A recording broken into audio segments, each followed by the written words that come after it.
conjunta entre a Livraria Saraiva, aqui no Moinhos Shopping, e a Sociedade Psicanalítica de Porto Alegre. Tá? Nós viemos desenvolvendo já essa atividade desde 2008, contamos com esse espaço maravilhoso aqui, que é espaço em meio aos livros, para falar de literatura e psicanálise.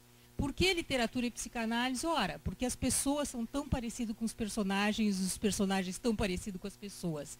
Essa é a nossa ideia, então, de conversar um pouco. Hoje nós temos aqui o Pedro Gonzaga, professor e de literatura, escritor, né, que vai nos trazer algumas ideias acerca de Crepúsculo, a saga dos vampiros ou a saga dos adolescentes, e a psicóloga Marli Bergel, né, em nome da Sociedade Psicanalítica, que vai nos trazer algumas ideias psicanalíticas sobre essa saga adolescente. A coordenação nos últimos 6 meses dessa atividade tem sido minha, pela Sociedade Psicanalítica. Eu sou Rose Starosta, sou médica da Sociedade Psicanalista. Então, vamos passar direto a palavra ao Pedro, que inicia com a sua contribuição. Boa noite a todos. Obrigado mais uma vez pelo convite. Eu gosto muito de participar de eventos com psicanalistas, porque a gente da literatura, de certa maneira, trabalha com os personagens como se eles fossem criaturas humanas.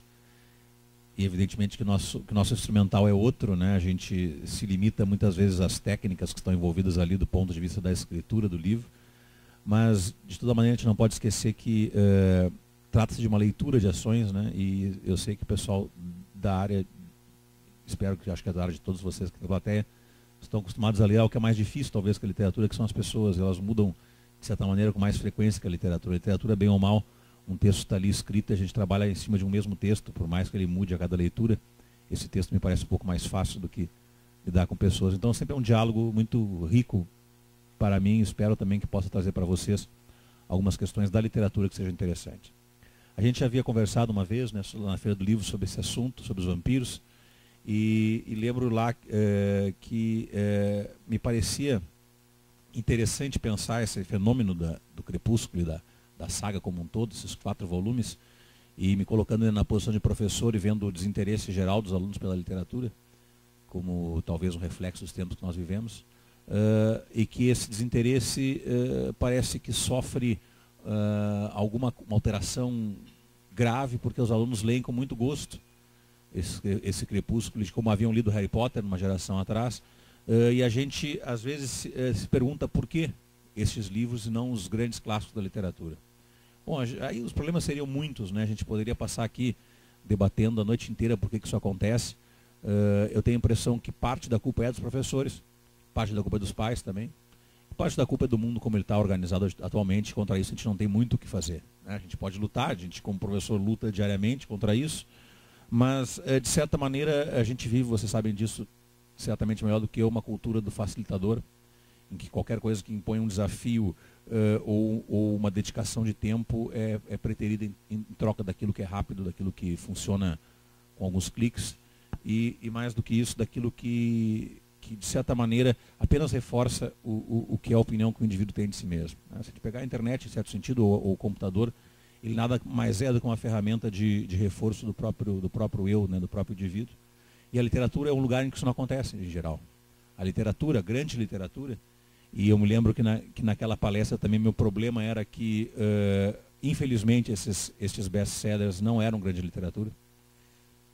Esse é o maior problema de todos. Se fosse grande literatura, teríamos um milagre, né? Quer dizer, uma grande quantidade de leitores de uma coisa que valesse a pena do ponto de vista literário.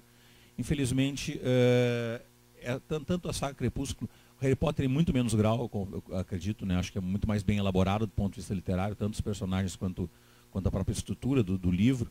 Me parece também até porque o público-alvo é um pouco mais jovem, então também isso modifica um pouco o problema.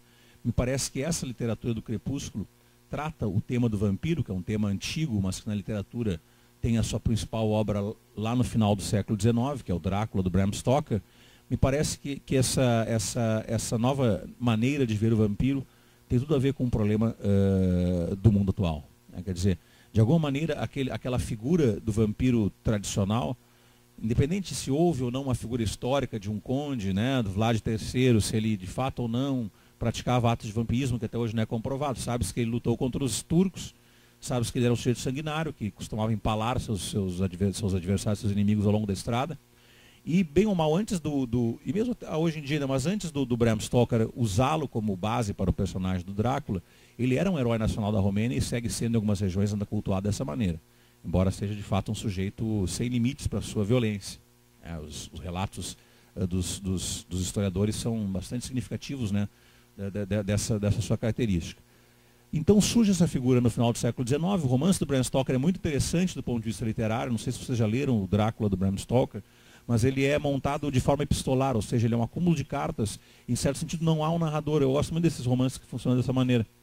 O escritor, na verdade, o narrador, simplesmente organizou uma série de registros e os colou, montou como um mosaico. Então nós temos cartas do Jonathan, que é um sujeito que trabalha com venda de imóveis. Ele vai à Transilvânia, né, e lá é aprisionado, em certa medida, no castelo do Drácula, pelo Conde Drácula.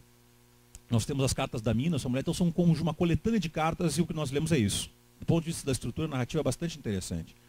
Do ponto de vista do personagem também, porque na verdade o Drácula, que a gente poderia filiar, de certa maneira, aquela tendência do romantismo negro, do romantismo gótico, aparece já de maneira bastante extemporânea. É já o final do romantismo, nós estamos no final de um ciclo, e ele surge, e talvez sem o cinema dos anos 20, 30, e aí vem aquela figura do Bela Lugosi, o Drácula clássico, né? Aquele Drácula gélido e ameaçador, e ao mesmo tempo, sem dúvida, um sedutor também.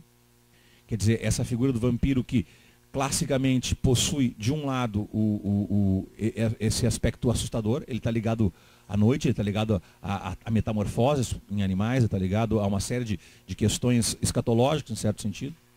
Por outro lado, esse vampiro, no final de uma era muito pudica, do final dessa era, esse personagem vitoriano que se ergue no final de um tempo, né, no final dessa bela época europeia, esse personagem também é um personagem erotizado. Quer dizer, eu não preciso, evidentemente, me prender muito nesse detalhe, mas há na mordida, evidentemente, uma referência clara daquilo que não podia ser mostrado, né, ou daquilo que poderia talvez chocar os espectadores ou leitores da época.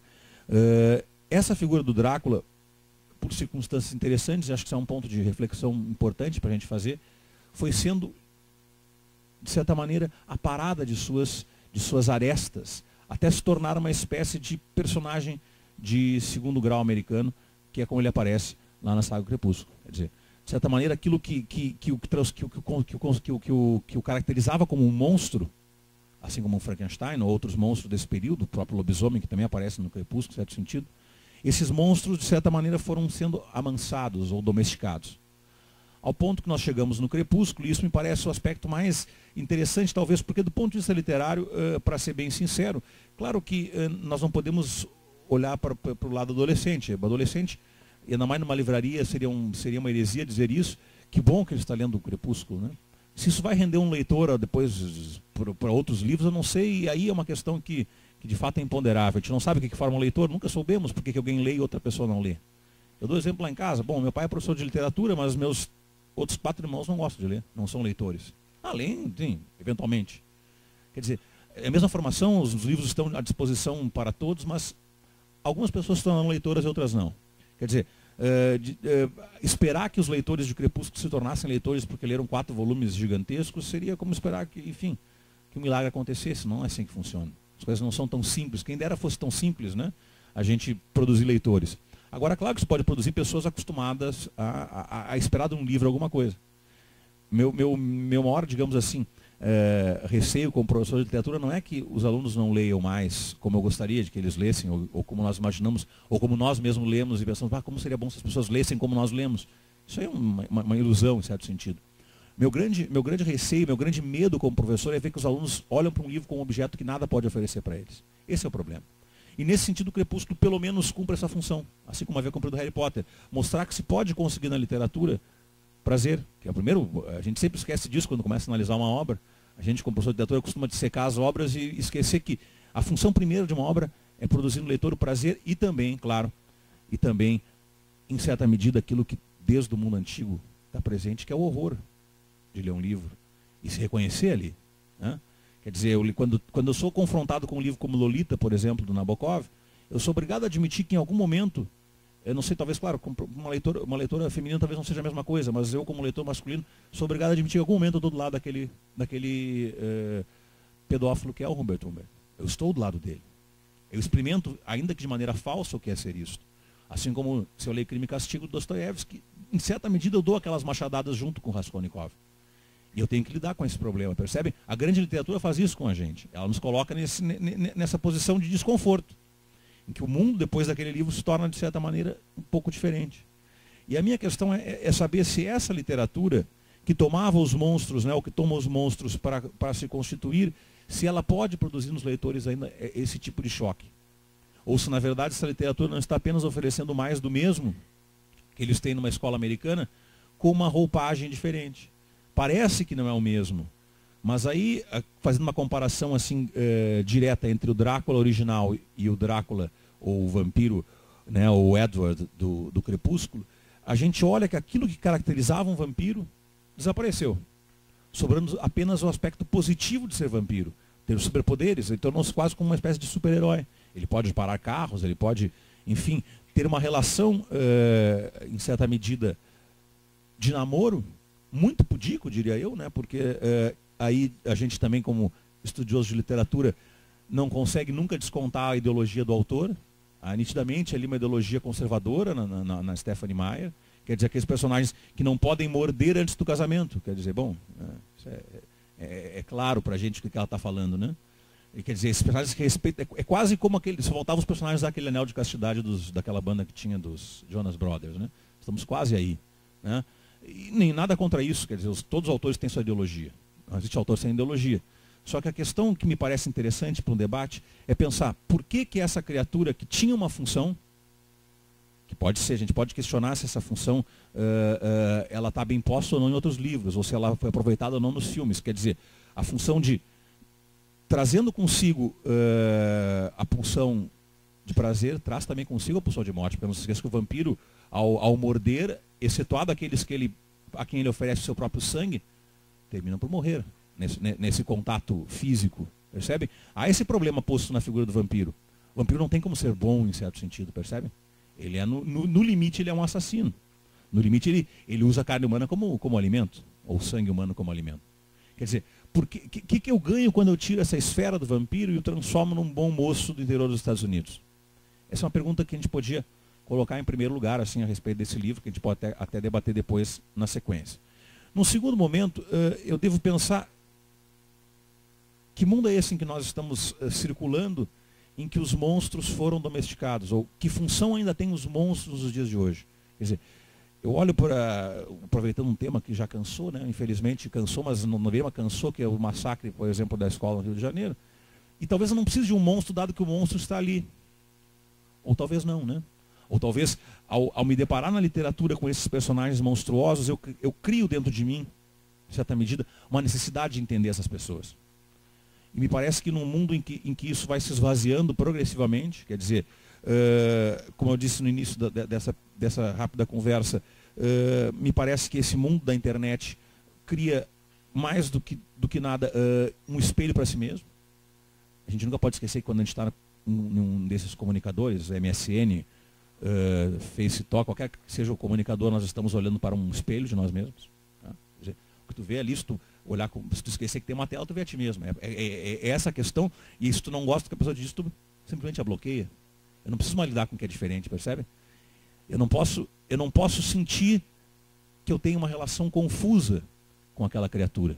Um monstro é sempre uma criatura confusa, porque ele é ao mesmo tempo nós, ainda mais com esse monstro com forma humana. E ao mesmo tempo, quando nós admitimos que esse monstro é parecido com a gente tem que admitir que também é um monstro, em certo sentido. E essa consciência que está presente em várias obras, não necessariamente em monstros do ponto de vista físico, como Drácula ou como outras aberrações, mas monstros morais, como Raskolnikov, como eu mesmo citei. Quando a gente tem que lidar com esses monstros, o problema aparece. E essa é uma das funções da literatura, né? Fazer com que nós possamos experimentar de maneira falsa, ainda que falsa, lidar com essa diferença. Quando eu elimino essa diferença, o que nós estamos fazendo com esse monstro, né? Ou por que nós abrimos mão da função do monstro para, de certa maneira, aceitá-lo, não como ele é, mas sim como nós gostaríamos que ele fosse. Não há nenhum ruído, percebem? Eu sou um estudante do ensino médio, eu leio uma história de amor, no fundo é isso, uma história de amor romântico, açucarada como tantas histórias de amor romântico já escritas na história da literatura. Só que eu tenho um vampiro ali.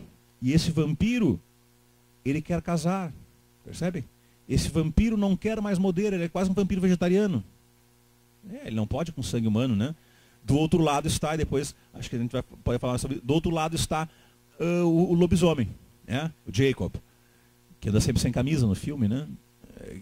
Porque, de certa maneira, ele é um polo de masculinidade ali, percebe? Só que, dentro desse herói, que era o vampiro, que é o Edward dentro do livro, esse vampiro do crepúsculo, esse vampiro parece que, de certa maneira, foi extirpado sua masculinidade. Nós não vemos isso no personagem. Também outra questão importante aqui, né?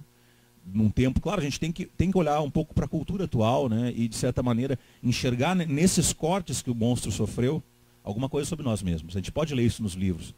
E mesmo um livro, como eu falei para vocês, que do ponto de vista literário talvez não tenha grandes virtudes, né? Que do ponto de vista da trama me parece um tanto simples no seu maniqueísmo, fulano é bom, fulano é mau. Mesmo num livro como esse, nós temos um retrato sempre da sociedade em que a gente vive.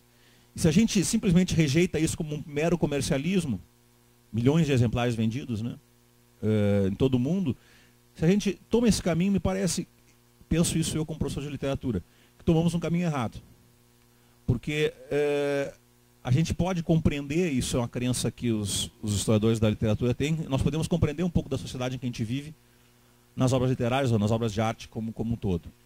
E a pergunta é essa, quer dizer, numa sociedade em que nós vemos a violência crescer cada vez mais, quer dizer, numa sociedade em que a gente vê o espaço do indivíduo que em tese aumenta, diminuir cada vez mais, uma vez que as diferenças pessoais tendem a se acachapar com esses produtos feitos para todo mundo. Eu vejo assim, como o gosto, que poderia talvez em nenhuma outra época se teve à disposição tantas coisas de maneira variada. Hoje em dia qualquer um pode no seu computador baixar qualquer disco que já foi gravado, pelo menos nos últimos 100 anos estão todos ali. Por que 4 milhões de pessoas, por exemplo, compram o disco do Luan Santana? 4 milhões de pessoas. Parece um número assustador. Por que tantos milhões foram atrás da saga Crepúsculo? Quer dizer, onde eu não tenho ruído nenhum. Esse é o problema. Um mundo onde as coisas parecem conformadas para o meu prazer ou para a minha facilidade em ter contato com essas obras. Eu não sou, digamos assim, um perseguidor do Crepúsculo pelo número de vendas, nem pela história, mas sim porque, de certa maneira, aquilo que os monstros podiam fazer por nós, né? Alertar-nos sobre quem nós somos, para que não tivéssemos que ser monstros no mundo real, em certo sentido. Né? E o que nós mais vemos hoje em dia, vocês que estão em consultório devem ver isso com muita frequência também, pessoas que, de certa maneira, não foram expostas nunca ao questionamento radical de quem são. Né? Que nunca sentiram simpatia por quem não deveriam sentir. Né? Como pode acontecer. Num grande livro, a gente simpatiza muitas vezes com o vilão. O que a gente pode chamar de vilão, porque num grande livro os vilões nunca são vilões pura e simplesmente. Né? Como bem diz o Milan Kundera, num livro dele que é maravilhoso, chama Arte do Romance, ele diz, a gente sabe que está diante de uma grande obra quando a gente não pode escolher quem é bom e quem é mau. Quando a gente não pode dizer que alguém é o algoz e alguém é a vítima. A gente pensa, por exemplo, no Ana Karenina. Né? A gente pensa do Tolstói e pensa, tá, mas será que o marido da Ana é um vilão? Será que esse personagem foi tão incapaz de entender aquela mulher a ponto dela ter que se lançar aos trilhos, como ela se lança ao final da obra para se matar? Ou será que o Charles era tão bocó assim, a ponto de merecer o que a Emma Bovary lhe fez no livro? As coisas não são tão simples. Nós não sabemos de que lado nós estamos. E quando nós estamos nesse lugar, que me parece que o Vampiro do Crepúsculo não nos coloca nesse lugar, quando nós estamos nesse lugar, a gente pode experimentar, ou a gente sofre nessa encruzilhada, quer dizer, será que sou eu assim, um sujeito tão bom? A nossa autoimagem se desfaz em certo sentido, né? Uma grande obra quando eu percebo que aquela pessoa que eu rejeitaria na hora no mundo real. Pense em Dom Casmurro, né? Um sujeito como Bentinho, brutal, com a brutalidade daquele homem que decide que a mulher o traiu e a manda para a Europa e nunca mais aceita que ela volte, independente das cartas que ela lhe manda. Aquele homem que é de tal brutalidade que, independente do filho ser dele ou não, é capaz de dizer, quando sabe a notícia da morte do filho, que depois disso jantou bem e foi ao teatro. Isso é um monstro.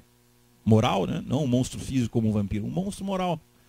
Só que ao mesmo tempo eu escuto esse sujeito falar durante 200 páginas e na vida real não escutaria esse sujeito falar. Eu não estaria perto de uma pessoa assim, com essas falhas morais, percebem? No mundo em que eu não encontro isso em nenhum lugar, esse choque individual, esse choque particular, eu vou em busca disso no mundo, né?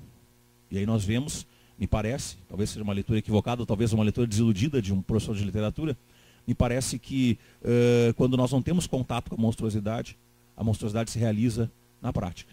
Né? Essa monstruosidade, e não precisa ser uma monstruosidade de tal grau destrutiva como a que nós vimos nessa escola. Eu digo da monstruosidade do dia a dia, do modo como eu trato as outras pessoas, ou do modo como eu trato as pessoas que não concordam com o modo como eu penso. Né?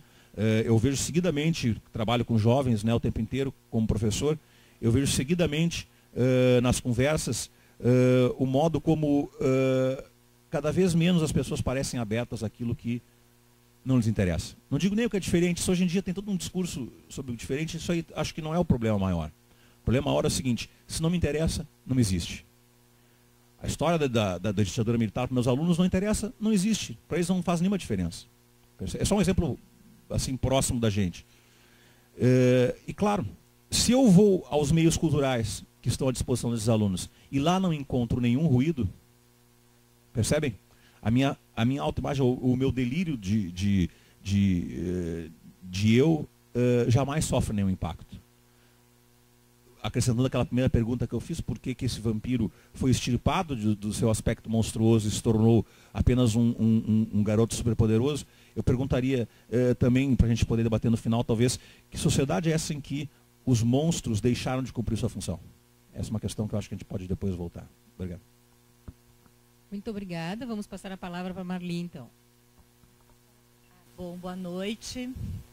Eu quero agradecer o convite da Sociedade Psicanalítica para estar aqui com vocês mais uma vez falando sobre a saga e o Crepúsculo, que tem encantado adolescentes, né? E como o Pedro estava falando, vendeu milhões de livros e a gente quis pensar um pouco, até foi uma ideia da Sociedade Psicanalítica de falar a respeito desse livro na Feira do Livro, né?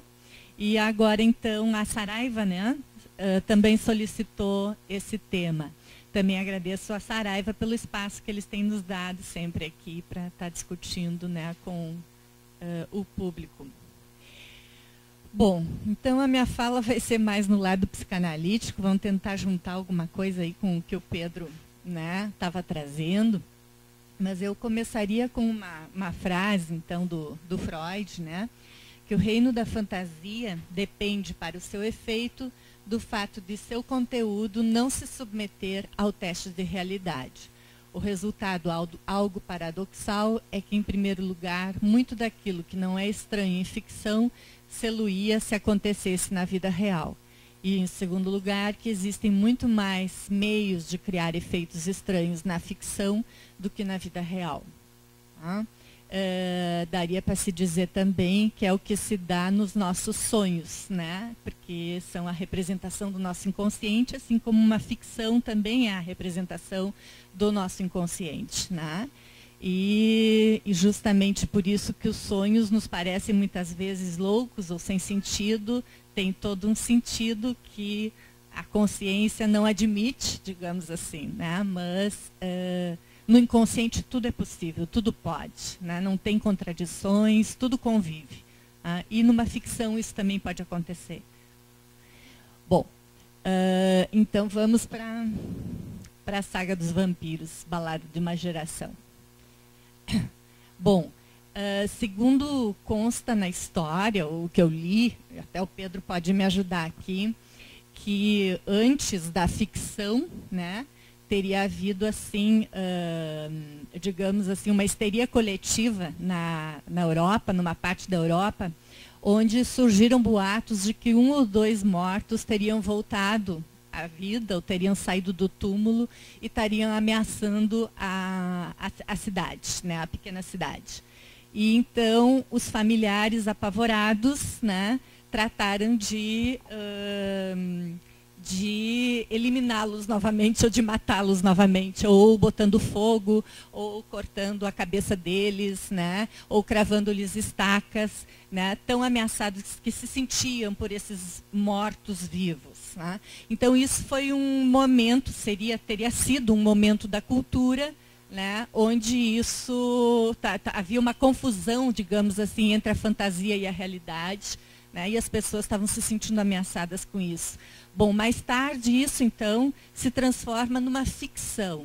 Né? Ou, aquilo que aconteceu já estava dizendo algo daquela cultura, né, daquela época. Acho que sempre são as coisas individuais, como as coisas da época, que estão se manifestando ali no que ocorreu nessa aldeia aí na Europa. Né? Bom, depois isso então é transformado em ficção, onde a gente tomaria isso como algo mais simbólico do que o anterior, né? Porque algo que ameaçava antes de fora, ou que as pessoas estavam imaginando, né, que os mortos teriam saído de seus túmulos para ameaçarem os vivos, né? Isso passa aí então para a literatura. Um outro nível, um nível mais simbólico, onde justamente, como disse o Pedro antes, né, é ali que tu vai te reconhecer sem saber que está te reconhecendo, né? Porque é inconsciente essa identificação que se dá. Né? Então tu não sabe, mas ao mesmo tempo está havendo uma realização inconsciente ali.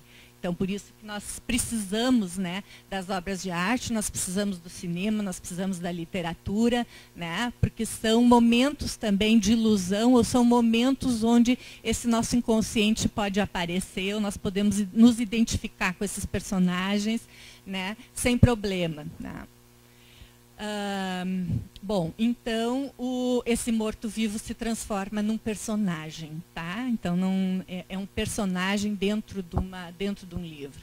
E aí então vários livros surgiram, mas os mais conhecidos são esses do Bram Stoker, né?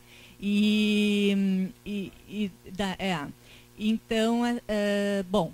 Aí agora, então, estamos com essa onda aí para os adolescentes, e não é de agora, né? Porque, inclusive, assim, parece que teve novelas, uma época teve novelas com vampiros, parece que tem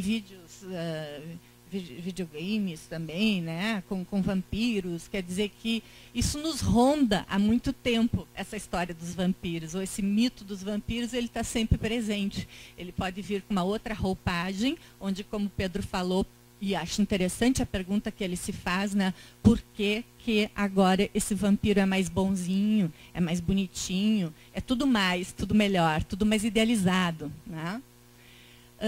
Bom, uma coisa que está presente em todos os mitos, né, do vampiro, independente da época, são essas questões que eu trago ali. A fantasia de imortalidade, que está presente em todos, a sexualidade, que é sempre vivida num clima assim de excitação e de perigo, né? Mas eu acho que também, por exemplo, no Bram Stoker é mais, né? O perigo até em função justamente do mal mais presente, né? Ou do monstro mais presente. E o intercâmbio sexual, ele é oral e o sangue, né? Que é como se o êxtase maior fosse poder sugar, tirar o sangue do outro, né? E matá-lo, ou transformá-lo também num vampiro, né? Bom, então o que houve aí nesse livro da Stephenie Meyer, nesses 4 volumes, né? Que seria então o vampiro do século XXI. Além de mortais, eles são mais jovens, bonitos, fortes, velozes, são ricos, roupas, carro, casa, tudo é maravilhoso, né? E, enfim, acho que também tem a questão da sociedade de consumo aí, né? Tem que vender o carro, tem que vender a roupa e por aí vai, né? E atrai, né, muito os adolescentes, especialmente as meninas, né? Porque foi uma literatura que atraiu especialmente as meninas, né? Púberes, né? Meninas dos 11, 13, 14 anos por aí. Né? São mais sedutores e menos demoníacos, como o Pedro trouxe. E ali nessa saga Crepúsculo, eles não morrem ao contato com a luz solar, mas apenas brilham. Quando chegam perto da luz solar, eles brilham devido a brilhantes que tem na pele. Quer dizer, também toda uma conotação mais idealizada, mais brilhosa, né? Bom, a Bela, então, é a personagem principal, né? Eu, na verdade, confesso para vocês que eu não li o livro, li algumas partes o último livro, até porque não tinha também chegado o filme e tal. Então, mas eu vi os filmes, né? Os 3 filmes eu vi, parece que vai ter o lançamento do outro agora, né? Do último. Então, assim, a Bela é uma menina dos seus 17 anos, por ali, e que tem que se separar da mãe, né? A mãe pede para ela ir morar com o pai, porque a mãe quer viajar com o marido para um outro local, para um outro estado, e em função de que parece que eles vão viajar muito, ela teria que, então, ficar com o pai. E nessa ida da Bela para a cidade do pai, a gente nota um ar muito melancólico na Bela, né? Inclusive, assim, ela vai com pensamentos, assim, um dos pensamentos, por exemplo, que traz ali, assim, que, digamos assim, eu poderia dar a minha vida por alguém que eu amasse, né? Uma coisa romântica e melancólica, mas me chama a atenção muito a melancolia da Bela. Não só nesse primeiro filme, mas em todos, assim, é um discurso muito melancólico. Que eu acho que tem relação com a separação dela, da mãe, né, onde ela tem que ir lá para a casa do pai, e também tem que se haver com as questões femininas dela, né, onde justamente, eu acho que por aí também, então, pega as adolescentes e as púberes, né, especialmente as púberes que estão com a sua sexualidade vindo à tona, né? E então, nesse sentido que o livro exerce o seu papel, no sentido assim de que, ao ler, elas se identificam com o personagem Bela. Tá? Onde elas também têm... e outra questão que também é muito atual e que aparece no livro, né? É a separação dos pais, quer dizer, uma coisa também bem atual, que então aparece nesse novo romance, nesse novo mito recriado aí. Tá? E outra questão assim que também chama atenção, que a Bela se muda de uma terra ensolarada para uma terra quase sem sol, né? Então, o que também indica uma coisa assim melancólica. Tá? Ela tem um reencontro assim difícil com o pai, uma aproximação difícil. Ela também tenta se aproximar do grupo da escola, mas também é uma aproximação que não é fácil. E aí ela se apaixona, ou, né, logo bate o olho no Edward, né, que é o vampiro, que é um objeto de desejo novamente perigoso e inacessível. Né?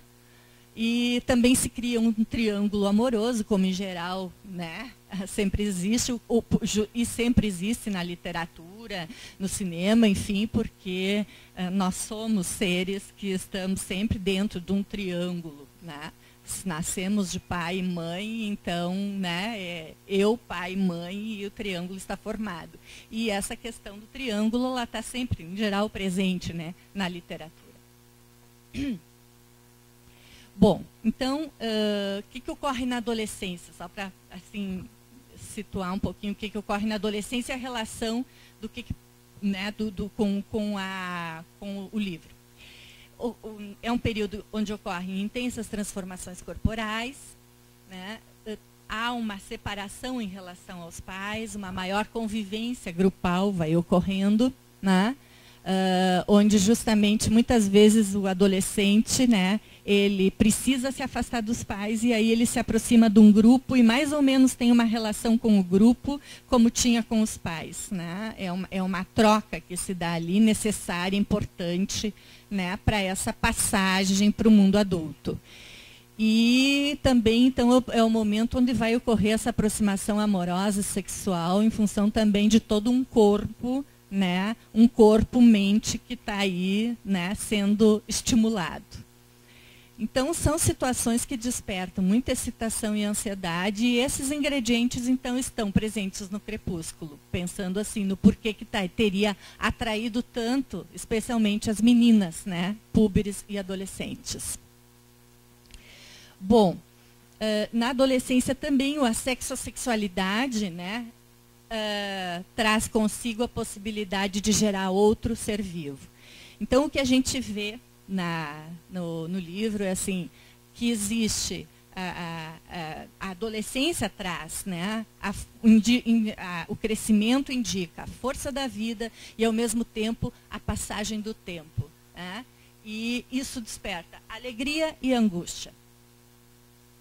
E o mito do vampiro, a gente tem presente em todos eles a realidade da morte e, ao mesmo tempo, a não aceitação da morte, que é a fantasia de imortalidade, onde, então, esse vampiro é o imortal. Né?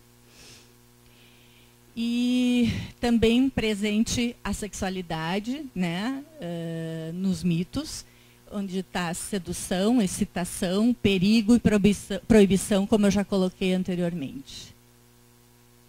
Bom, e presente também, todo o tempo, né, no mito, a questão vida e morte.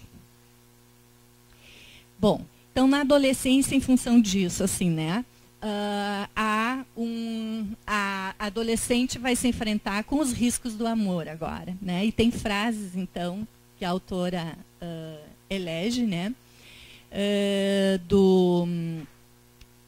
Eu acho que é ele, não, é ela que diz: não importa quantos dias sejam perfeitos, ele sempre tende a acabar, né? Então, quer dizer que é a vivência de perda que o adolescente tem nesse momento, em função da separação em relação aos pais, ter que se ligar a outra pessoa e existir esse risco de perda.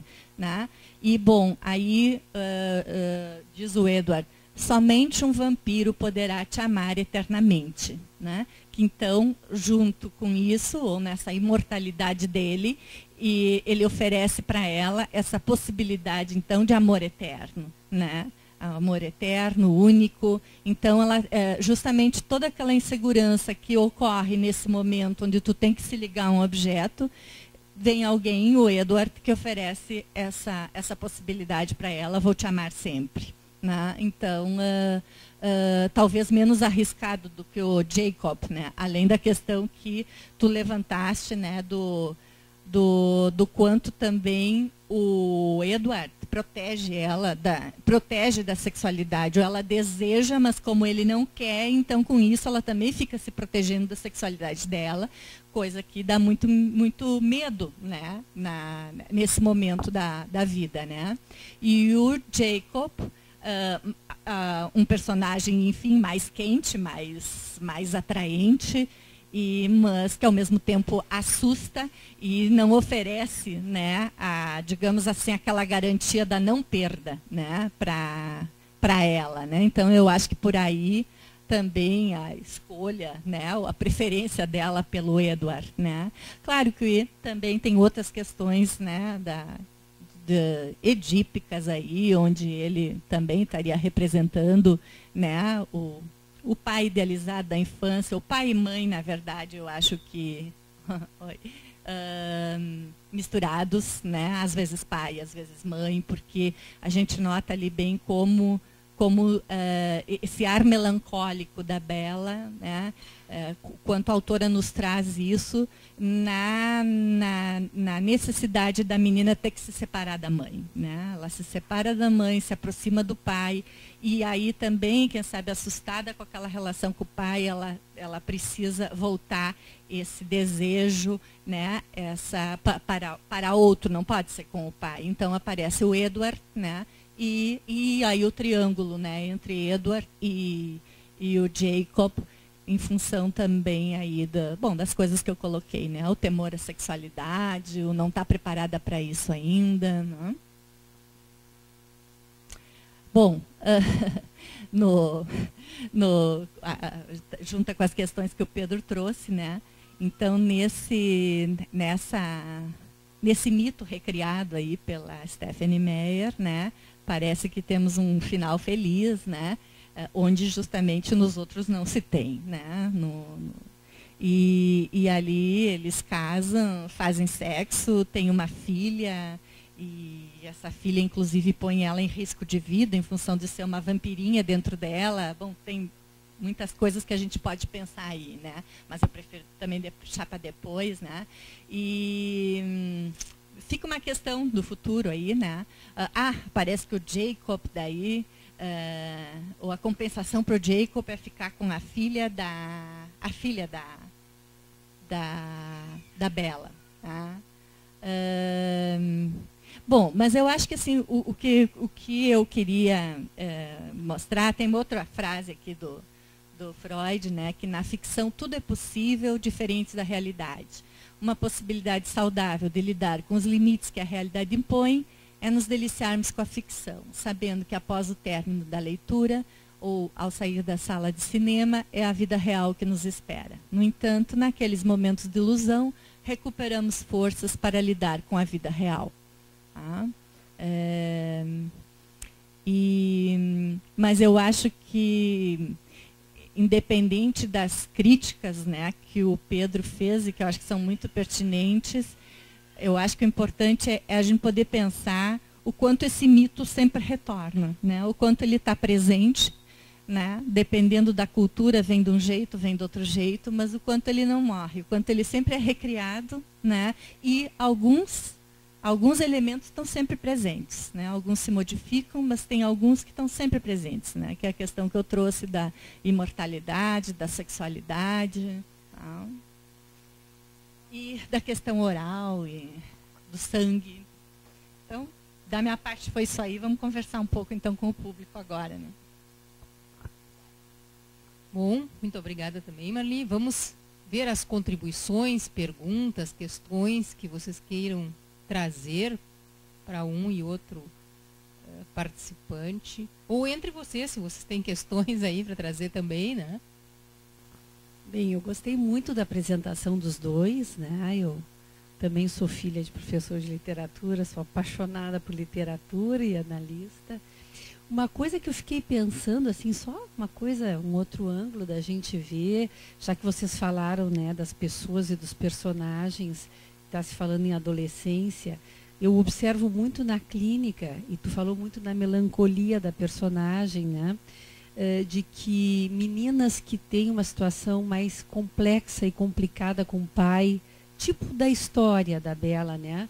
Pai ausente, que ela nunca conviveu e que de repente ela tem que se ver, vamos dizer assim, tendem, né, a buscar as primeiras relações amorosas com isto que aparece, né? Esse misto de idealização, né? Eu lembro até de uma que dizia que ela queria o guri mais bonito do mundo, mais forte do mundo, mais lindo do mundo, mas ela praticamente nunca tinha convivido com o pai. Então, né, o homem que ela tivesse teria que compensar toda essa falta estrutural na sua vida e na sua personalidade, né? Então, mais esse ponto, assim, pensando um pouco na clínica também, né? De que esse trajeto da escolha afetiva, amorosa e da sexualidade perigosa, né? Excitante perigosa, geralmente nós vamos encontrar em situações de carência emocional, né? Acho que sim, Cláudia, mas eu pelo que eu percebi da Bela, não só com o pai a relação era difícil, como também a mãe também parece que era uma pessoa um tanto instável, né? Ela traz alguma coisa assim, que era uma mãe até amorosa, mas instável, né? Mas, claro, ainda teve mais convivência com a mãe do que com o pai, né? A mãe se afastou do pai quando... E também eu acho que porque a mãe não gostava do lugar, que o lugar realmente o lugar é um lugar melancólico, né? Talvez também ela retomar voltar para aquele lugar também significa retomar todas as vivências dela até uns 6 anos por aí, que eu acho que foi quando os pais se separaram, né? Então eu acho que talvez é também dar uma mergulhada, né? Em vivências que devem ter sido muito difíceis para ela. Por isso, talvez também a melancolia, além da coisa da separação, né, da mãe, né? Até assim, pensando na adolescência, e na adolescência, realmente tu vai, até pensando em termos simbólicos, tu vai ressignificar a tua infância, né? Então, a gente até pode pensar nessa coisa da Bela ir lá para a casa do pai, né? E de alguma forma ter que ressignificar vivências que ela teve antes deles se separarem. Tá? Eu me lembro uma vez dando uma palestra sobre Crepúsculo, acho que era Era uma cidade aqui do Grande Porto Alegre e uma menina veio me dizer que não havia no mundo homens como Edward. Que os colegas dela todos só queriam saber de ficar com ela nas festas, não queriam ficar com ela com o pacote completo. Isso é um aspecto interessante e justamente salientado como esse livro fez sucesso entre adolescentes meninas, né? E como os guris, quando a gente fala isso, eles dizem, não, esse livrinho, nenhum homem lê isso. Claro, em tese também a gente olha assim, naquilo que essa frase dele é muito boa, um vampiro que vai te amar para sempre, né? Em certa medida é a fantasia do amor eterno, e se a gente olhar bem para o que acontece dentro do livro, ela na verdade sai de um clã, a família dela completamente desfacelado, com a promessa de entrar para um que vai durar para sempre, né? Quer dizer, ali, e que todo mundo é bom, que isso ainda com o pacote de que ali os vampiros são bons, né? Quer dizer, é uma visão idílica de uma relação amorosa. E quando a gente olha uma frase como aquela assim, só o vampiro vai te amar para sempre, tu pensa também te odiar para sempre, né? Porque na verdade a relação amorosa não é só isso, isso é uma projeção juvenil do que é o amor, né? Quer dizer, e também dentro da lógica do que é o amor está a ideia do fim. Se não tem isso, não tem isso. Não, é uma relação fantasiosa e adolescente. E nesse sentido é interessante como, de fato, a gente pode enxergar por trás disso a ideologia da autora, né? Quer dizer, as pessoas que seguem, porque ela é uma dessas igrejas americanas muito radicais, né? É Mormon, né? Se não me engano, do ponto de vista das relações entre homens e mulheres. E de fato o que se percebe é isso. Não, tem um lugar, né? Quer dizer, para os escolhidos há uma vida perfeita. Que todas aquelas coisas que são ameaçadoras no mundo estão de fora, né? E isso é boa parte da saga, se passa nesse. Nós dizemos assim, de maneira bem chove não molha, porque fica ela e o Eda, fica naquele negócio, e porque ele não sabe se ela merece se tornar vampiro ou não. É um negócio um pouco estranho, né? Do ponto de, e por isso os rapazes não gostam, porque os rapazes querem agora, né? Nessa idade eles querem agora, eles não querem um cara que vai postergar isso aí para um dia futuro, né? Aos passos que nessa idade. Claro, é uma época muito complicada, né? De fato. Agora, é interessante, né, pensar que digamos assim, o Prince Charming, né, o príncipe encantado, tornou-se um vampiro. Na verdade, não poderia jamais ocupar esse papel dentro da mitologia clássica do vampiro. Agora, quando bem salientasse, de fato é isso. Os mitos estão abertos para serem retrabalhados. A questão é saber, o que se ganha e se perde quando se tira dos mitos aquilo que eles possuem, né? E eu passo a ser uma outra coisa, que na verdade a gente enxerga o que ela queria do vampiro era a imortalidade. Né? E talvez, mas não uma mortalidade careta, que poderia dar para ela um outro tipo de criatura, mas sim uma imortalidade bacana, né? Que é essa do vampiro, que bem ou mal é o garoto de sucesso do high school. Foi o depoimento. Eu lembro sempre da minha irmã que dizia que queria um guri que fosse um cara que fosse forte, bronzeado de sol, culto, inteligente e rico. Daí eu falei, bom, mas isso é impossível, né? Esse homem não existe no mundo, né? Bronzeado de sol, menos ainda, né? Mas enfim. Esse não funciona aqui. Se permite a participação, eu fiquei pensando quanto a literatura feminina, né, aquilo que se chama literatura feminina, não tem uma ligação com o crepúsculo, porque é sempre a história de um amor idealizado, a frustração deste amor ou, né, a realização desse amor. Então, embora eu não tenha lido o Crepúsculo, me ocorreu, assim, se tu pegar toda a boa literatura feminina, Virginia Woolf, Clarice Lispector, entende? Tu vai ter sempre essa veia, assim, né? O homem idealizado é fundamental. E o outro aspecto que me ocorreu foi exatamente por que o vampiro tem que ser bonzinho. Quer dizer, muito claramente tu apontasse o fato que, sim, nós estamos talvez num momento ideológico que não se pode aceitar a maldade de cada um de nós. Né? Então, até o vampiro é bonzinho. Nós não somos... Tem o vampiro mau e o vampiro bom, né? Então, digamos, nessa história, isso está muito mais separado, está totalmente dissociado, né? Então, uns têm um controle tamanho do impulso que o Edward só vai querer depois de casar, né? E os outros da outra família são os maus que não têm controle nenhum sobre os seus impulsos, né? Então, tem o bom e o mal ali no mito, mas muito separado. E eu acho que não dentro de um só, como no Bram Stoker. Né? Mais contribuições, ideias, perguntas? Eu achei interessante isso que a Rose trouxe da literatura feminina. Né? Pedro, vamos ver, vamos pensar um pouco. É verdade, eu acho que a literatura feminina sempre tem isso, né? esse amor ideal, esse amor romântico, essa vontade de ter essa garantia do amor eterno, né? Não que os homens também não tenham, mas eu acho que isso é mais forte, ou mais saliente, né? nas mulheres, mais manifestado. Então, isso é verdade, né? A própria Madame Bovary, né? Também, acho que estava sempre em busca desse amor ideal e nunca encontra, até que morre, que também ela me parece muito melancólica, né? Está sempre em busca de algo que ela não vai encontrar, né? A isso eu fiquei pensando se, mais do que a literatura feminina, a mulher, vamos dizer, o desenvolvimento psicossexual da mulher, ele é tipicamente do amor romântico, né, do temor ao sexo, tem toda a história da defloração, que eu acho que nesse filme também aparece muito, né, e se consagra, porque por isso que eu acho que aparece a dualidade do vampiro selvagem, entre aspas, que quer comer, fazer sexo, e daquele que não, que quer cuidar e que não quer machucar, né, a amada.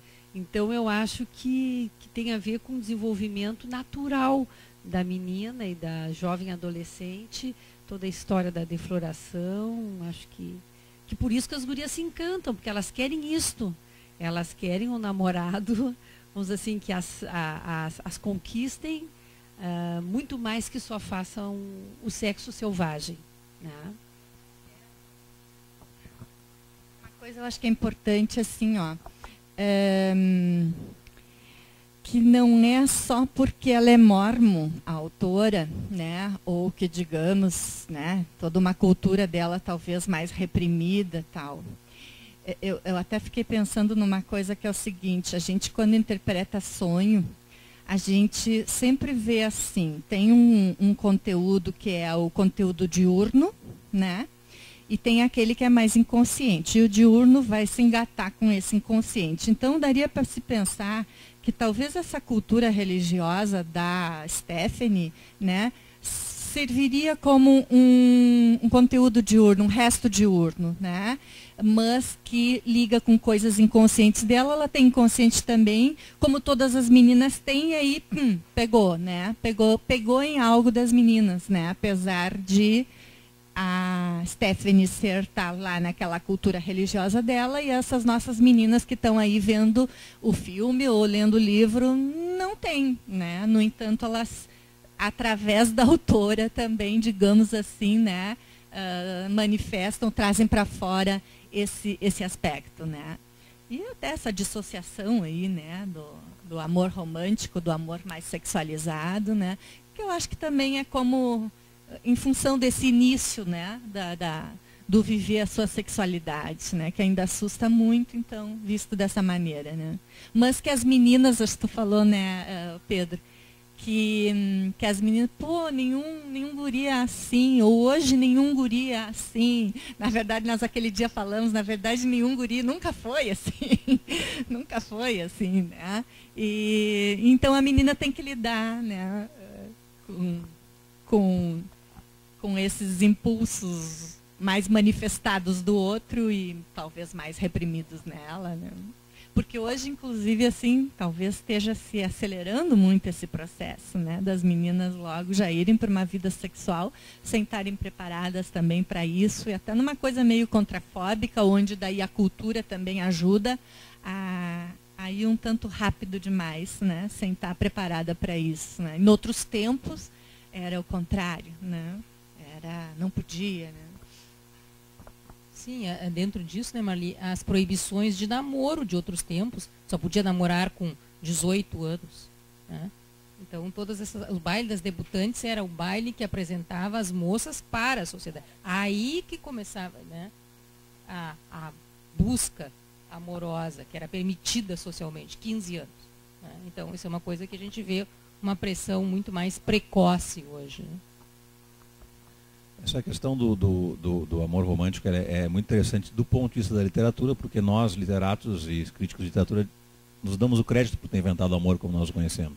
Que esse amor que a gente chama de amor romântico é uma invenção da literatura.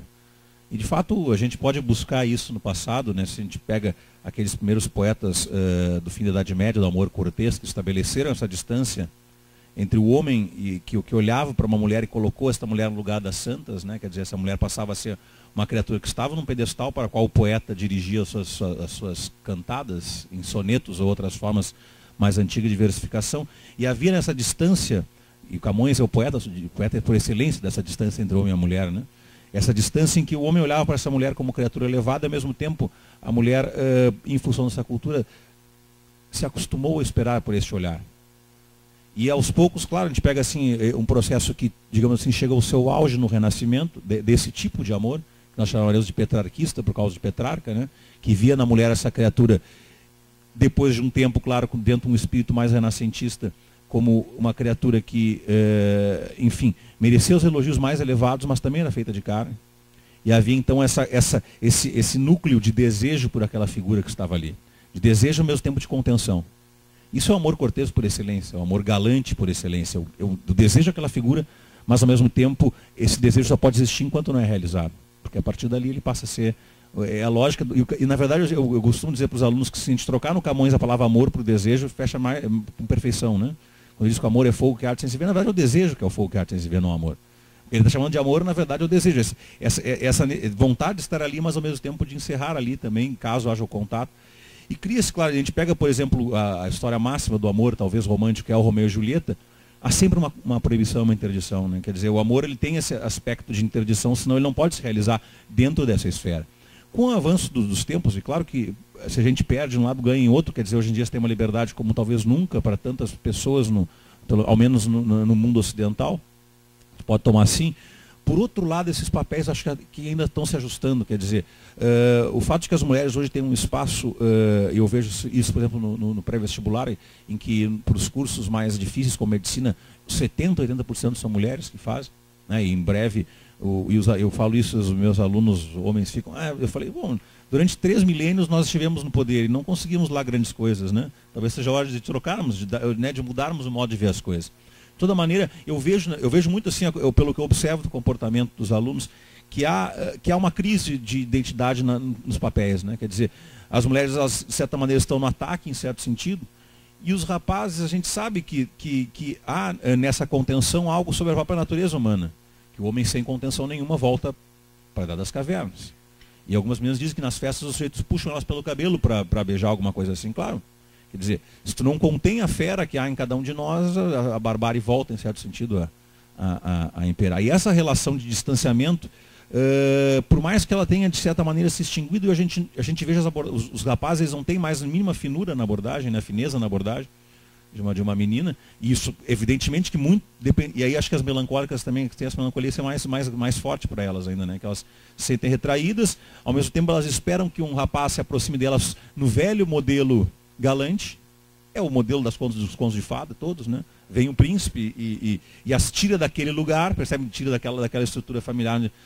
Pega a história de todas essas contos de fada, Cinderela, Rapunzel, a Branca de Neve, então você também tem esse Bela Adormecida, né? Tem esse a gente faz aquelas coisas em literatura assim, pega a estrutura, qual é a estrutura? A estrutura é a mesma. Só, né, faz uma análise estrutural, só muda a casca, né, do enredo. De certa maneira, se a gente tirar assim, a casca do enredo do Crepúsculo, o que nós temos é a mesma história. Uma menina que está à espera de que alguém atire daquele lugar ali, né? Só que o mundo mudou, as coisas mudam muito rápido, né? E eu vejo assim que um dos sucessos, como bem salientar, um dos sucessos desse livro é porque, de certa maneira, aparece um rapaz ali que contém, que tem uma interdição ali, em certo sentido, né? Ele não pode ser o vampiro que talvez ele fosse, porque caso contrário ele não teria acesso a essa menina. Ela se torna especial por essa contenção. É claro que isso parece uma conversa assim, medieval, em certo sentido, dado os costumes de hoje, mas a gente não pode esquecer que a fantasia humana ela é muito mais complexa do que a sociedade, do que os comportamentos, né? E que as coisas se entranham de tal maneira numa cultura que, para mudar alguma coisa de fato, e a gente vê muito isso, eu gostava de fazer isso, uma vez eu participei de um debate sobre o Sex and the City, a gente via que apesar daquelas mulheres parecerem muito felizes, nenhuma delas era feliz, né? No fundo, todas elas melancólicas, porque a liberdade sexual que elas conquistaram, que é ótima por um lado, de certa maneira elas colocavam numa roda viva também, que não era a solução, pelo menos a solução que elas foram acostumadas a esperar. Esse também talvez essas coisas daqui a 200 anos não façam nenhum sentido o que a gente está falando agora, talvez até menos. Mas, por enquanto, isso sobrevive, né? E, de certa maneira, a forma do amor romântico na literatura, se a gente pega um soneto do Camões ou do Petrarca, ou pega alguma poesia romântica, de certa maneira, esse lugar, essa cortesia que havia entre o homem e a mulher, é inevitável que qualquer pessoa um pouco mais sensível sinta falta disso, né? Dessa distância que se criava de contemplação de ambas as partes, do homem primeiro, mas depois toda essa literatura feminina, como a gente está falando, que de fato também espera, né, essa posição. Deve haver no mundo alguma criatura que me enxergue além do físico, né? E de fato o que me parece que hoje em dia a gente caminha muito é para isso, né? A menina ou o menino não estão mais em busca de uma pessoa em que possa haver uma comunicação um pouco além daquilo que é apenas a casca, né? A gente vê, e esse era um modelo que tinha nos Estados Unidos, a gente via isso. Eu me lembro quando era mais pequeno, os filmes americanos tinham assim, a rainha da escola, todo mundo queria a rainha da escola. Era coisa que no Brasil não era muito comum da cultura brasileira, né? Que hoje em dia, se for no colégio, é só isso que impera, né? Quer dizer, é o bonitinho, é o riquinho, é o cara que tem, o pai tem um carro bacana, e a fulaninha que tem uma roupa de marca, e assim ficam, esses são os modelos que imperaram, né? E esses modelos são selvagens, e em certo sentido o vampiro da Stephenie Meyer, que na casca também é isso, como todos os personagens daquela high school, fora a Bella, que entra ali de estrangeira, né, esses personagens, de certa maneira, o que esse vampiro consegue para os adolescentes é mostrar que ele tem aquilo que era o que, de certa maneira, na fantasia das meninas ainda impera, né? Que ele está bem, ele é o bonitinho, ele é o bamba da escola, mas no fundo ele é um cara sensível, no fundo ele é um cara romântico, e bem ou mal, por mais idealizado que isso seja, me parece que é muito difícil mudar essa estrutura da expectativa do desejo que nós temos, né? Mas ao mesmo tempo, se tu pensar, o Jacob, ele também não era alguém que estava só a fim de sexo com ela, né? Ele gostava dela, mas ele também tinha coisa sexual, mas ela ainda não queria, não estava preparada para isso, né? Porque, e, apesar disso, as meninas, como tu disse, têm falado, mas os guris hoje em dia não são como o Edward, que pena, tal, né? E, bom, mas a Bella também não quis o Jacob, né? Eu acho que tem, né? Eu não quero, assim, para isso a literatura daí se presta, né? Porque ali na ficção isso pode aparecer, tu pode desejar, dali a pouco até tu pode ter um final feliz, como a Stephenie Meyer traz, né? Agora que eu fiquei pensando nesse final feliz, né? E aí está outra invenção da literatura também, né? Porque nenhum de nós terá um final feliz como esse, né? Nós sabemos qual é o nosso final, mas na fantasia não, né? Em certa medida, e isso e na literatura é toda forma de arte, a gente está falando de literatura porque é o nosso assunto hoje. Mas parece que ali é uma oportunidade que a nossa espécie inventou de uma revanche, né? Ali nós temos outra chance. Ali nós podemos fazer coisas que aqui nesse mundo não são possíveis, né? Até a frase que tu tinha posto ali, né? Quer dizer, e ali nesse lugar a gente pode trabalhar uma maneira de se autoconhecer que me parece indispensável, e que à medida que diminui, e a gente pode acompanhar isso nas sociedades como um todo ao longo do tempo, na medida em que diminui o contato com as artes, mais próximo nós estamos da anomia ou da barbárie, né? Porque, de certa maneira, essas artes nos fazem projetar coisas melhores. Mesmo no horror, que a gente falava dos monstros, esses monstros nos fazem ser melhores. Talvez um monstro desse, não possa, talvez um vampiro, ou o que quer que seja, um Raskolnikov, já que a gente for nesse exemplo, talvez ele não pudesse evitar que aquele sujeito fosse lá numa escola e descarregasse quantas balas que fosse. Mas acredito que, mesmo para esse sujeito, talvez tivesse feito alguma diferença. Quando a gente olha o que é a vida dessas pessoas, a gente vê que faltou completamente ali o espaço da fantasia, né? Que a fantasia tá bloqueada, a fantasia ela tem que se realizar no mundo, né? Para fora, né? Em ato. E aí nós vemos até onde podemos chegar também como espécie, né? Bom, então vamos ficar por aqui hoje, depois desse debate e da apresentação. Quero agradecer muito ao Pedro pela participação, né? A Marli também pela participação, e fazer um novo comercial. No dia 10 de maio, de hoje em 4 semanas, nós temos mais um debate entre um psicanalista e um literato, né? E desta vez o tema é Monteiro Lobato, para 10 de maio. Então, quero agradecer muito a Livraria Saraiva por essa iniciativa e toda a disponibilização para que nós possamos realizar isso. Muito obrigada, boa noite.